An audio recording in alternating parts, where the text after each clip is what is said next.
The biggest summer of fun ever at Storyland.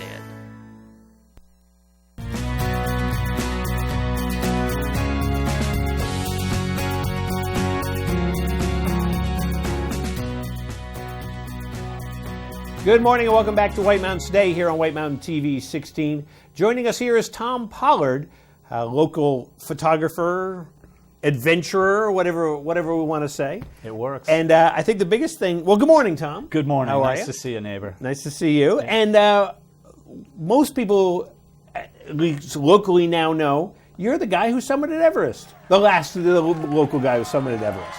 Yeah, it feels really good. For 25 years, it's been just Rick Wilcox, and that's a pretty huge thing for me to have become another person who has achieved those goals, of getting to the top of the highest point in the world. Absolutely. And to be in the same sentence as a guy like Rick Wilcox, that guy is the man. So it really feels good to be alongside him with that. So, Thom, over the years, you've done a bunch of different things. So how do you describe what your life's work has been, so to speak, which kind of led you to climbing Everest this year? Yeah, that's a great question. One of the things I realized way back when I was still a little bit younger, is that I wanted to be an adventure filmmaker. And the reason for wanting to do that is it would give me an opportunity to rub elbows, if you will, with people who were living life on the edge. And it required not only the opportunity for me or the ability for me to operate a camera, but for me to kind of be good at what it is those guys are doing. Yeah. I will never be the greatest Everest climber in the world, but in those years, in the 25 plus years that I've been doing adventure filmmaking, I have gone to many mountains in Alaska, Pakistan, South America, and kind of built a whole stockpile of experience that brought me to this 2016 expedition, where somebody could actually hire me to go do this filming and be competent and not make a stupid mistake. Yeah. And you actually, let's go back to 1999, which was the first time you went up Everest. And of course, and we were talking about this before, the goal of going up Everest is you get to the summit of Everest. And that was, of course, your goal, but your goal changed and was a life-changing moment for you. It was, and it is the goal ultimately to get to the summit, but every expedition I've been on for Everest, really the primary goal was not the summit. The primary goal was to complete a film based on other stories. And so in 1999, we were there hoping to find the long-lost body of George Mallory or Sandy Irvine, two British mountaineers who disappeared in 1924. And we went based on a lot of clues to try to discover those bodies up around 27,000 feet in altitude. For me personally, I didn't think there was any way that we would ever find the bodies. It's a needle in a haystack. Right. And the mountain is absolutely magnificently huge. And so toward the end of the expedition, we did discover the body. He was found, Mallory, without the camera, and which is what we were after. Could we prove that George Mallory was the first man to stand on the summit of Everest? Well, the only way to really know isn't does he have a smile frozen into his body, if you will. We wanted his camera. That was not found on May 1st of that year. So we went back up after a lengthy rest in base camp and got caught in a storm at about 26,000 feet. And in that time, I had been slotted to be on the summit team. And after 3 days of weathering the storm, the producer from Nova called up and said, hey, we want you to go back to the body of Mallory with a metal detector and look for the camera. So it was a coin toss for me. So I decided to forego my summit opportunity and the slot that I had been given and go back to the site of George Mallory to film there. So I gave that up. We had guys make it to the summit. It was a no-brainer, and I went back to the site of Mallory thinking, I'll be back here in a year. Yeah. And it took 17 years to finally get back that opportunity to go to the summit. You didn't find the camera, though, did you? We never found the camera. The mystery is still alive. I guess that's kind of neat, though. You know, keep that mystery going. I love it. I love that it's a mystery. My personal opinion is that George Mallory and Sandy Irvin were not the first to summit Mount Everest in 1924. Many people who are fans of the mountain know that it was Sir Edmund Hillary and Tenzing Norgay who did it in 1953. And from where the body was that we found in the location to the summit and an objective called the second step, there's just it's too far away from the summit for me to think that he could have made it to the top and all the way back down to that location. Right. Interesting. Yeah, really good stuff. So, hey, we're still looking for Irvin. You know, maybe somebody's got a budget to do a film on finding Sandy Irvin. Right, maybe he's got the camera. That could be. Yeah. And then you had a chance to go back up Everest in 2014, and that changed. Well, I went up in 2014 to film a documentary about a guy who wanted to become the oldest American to summit Mount Everest. Great guy, strong as an ox, and we were in base camp doing everything right, acclimatizing. And in middle of April, which is still weeks before where we would ever be in a summit attempt mode, a significantly huge avalanche broke in the Khumbu Icefall. And in an instant, 16 people were killed, mostly Sherpa, but all porters and cooks that were moving equipment up the mountain. And in the days that followed, the government of Nepal decided to close the mountain to any climbing. So we went home, never really even got to taste altitude. Yeah. So it was a big disappointment because I knew it. I was ready to go. This was going to be it for me. But then 2 years later, which is, to me, a pretty quick turnaround, you got to go back. I did. I figured, that's it. I'm done. I don't see ever getting back to the mountain. I don't go with the mindset that I would ever pay to go to the mountain. I respect anybody who does that, but I'm a professional filmmaker, so in essence, I have to wait for somebody to come along who needs a cameraman who can film up high. And lo and behold, it came along. A local guy named Scott Barber was asked to produce a film that would be based on the history of Mount Everest. And Scott asked me to come along because he said, there's no way, I don't have it in my heart and soul to go up to altitude.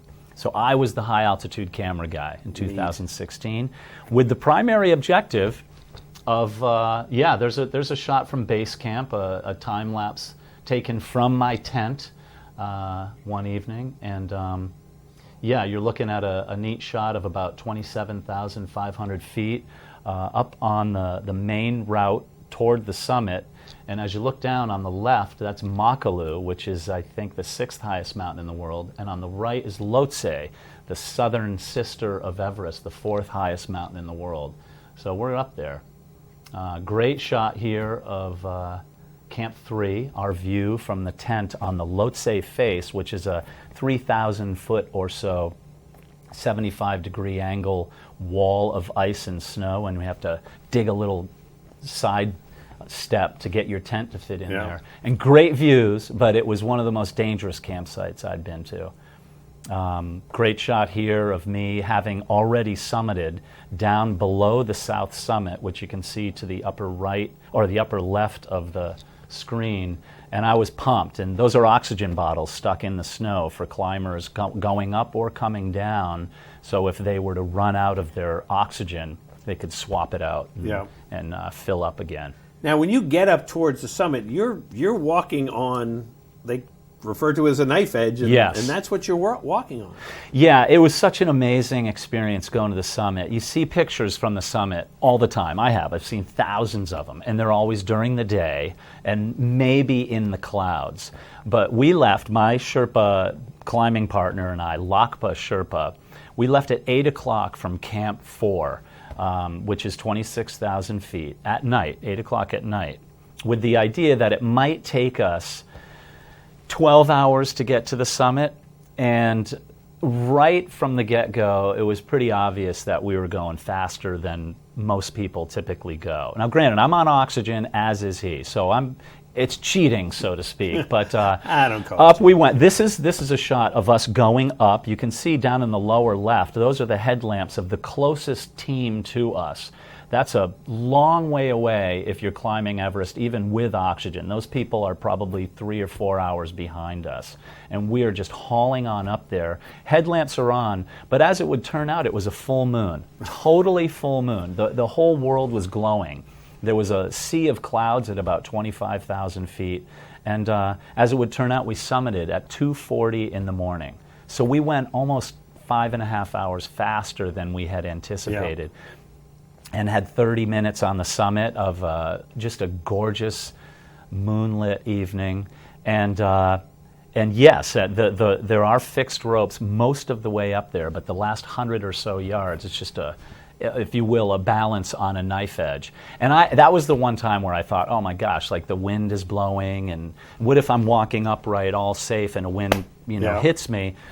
I literally was joking to Lakba. I was like, should I just crawl on my hands and knees? And he thought it was funny. And I was like, no, I'm serious. Should I would be that way, yeah. And he goes, no, we're good. So we walked up to the summit. And the funny thing is, I've been thinking about this for 17 years, actually before I had my first trip to Everest. And I thought, when I get there, it's going to be the most incredible feeling of my life.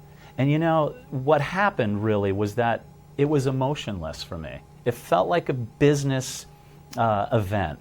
So I got there, and I was all about just doing everything efficiently, getting the pictures, not taking my gloves off, just keeping warm. And the elation and the emotion was really absent. I was surprised by that. I didn't even embrace Lakba up there. We didn't even high-five, nothing. And but it was when we got back down to base camp a couple days later, it started to sink in, and that's when I started to work with having encountered several people who did not live, right. who died on the way to the summit, and so there was a real mix of emotions there, which is still a conflicting thing for me as well now. Right, but it's one of those amazing adventures, obviously, and it definitely is an adventure. It qualifies as that. So what are you going to do with, you took the photos and such for Scott Barber. Mm-hmm. Do you plan to do anything with some of this information? Well, Scott is going to produce a film that is going to actually be a series of snippets that's going to go with a worldwide traveling exhibit on all things Everest. Nice. So anybody who has an interest could go to this exhibit and experience, without the altitude, what it's like to be up on this mountain. And so that's his charge. Now, I took a ton of pictures and film footage up high that he will be using to make these clips happen. In the meantime, what I'm doing is I think now I've put a bookend to my, if you will, my chapter on Mount Everest. Yeah. So I'm finally taking volumes of journals that I've written, and I'm going to turn it into a book. And I'm also going to go and do talks around the United States. So I'm going to share the experience. Hopefully there's some tidbit of knowledge and information that people will want to garner from my talks and my book, and that's it. That's awesome. That's awesome. Well, there was a great article in yesterday's Conway Daily Sun. In fact, the front page of the Conway, look at that, we got Tom and the Conway Daily Sun right here on there. And drinking coffee in base camp, my favorite thing. And so this was a great article yesterday. I was reading through that. There we go again. So if you get a chance to pick up the Conway Daily Sun, but this is just the living tip, the dream. Yeah, the tip of the iceberg there of all the information you have. So Tom, I hope you come back. We could spend hours, I think, just talking about this, and I think especially because of the way your adventure has worked over these 17 years, and all of that makes a story that is very different than a lot of other people who would summit Mount Everest. So we hope that you'll come back and share. We look forward to seeing some of your talks and reading the book and everything else. Thank you. So want to thank Thom Pollard for coming by today. And Tom, do you have a website or anything if anybody wants to find out information Well, about you can find me on Facebook, Thom Pollard, Thom Pollard, and there's a ton of stuff on there of the mountain and my posts that I put up there. So there's a real good opportunity to taste what it is that I was thinking and feeling up there. So friend me if they're not accessible, look me up, and I'll be happy to bring you on into my world of living the dream, so to speak. That sounds great. Well, Tom, thanks so much for coming by today. Thank you very much. And we'll be back here in a minute on White Mountains Today.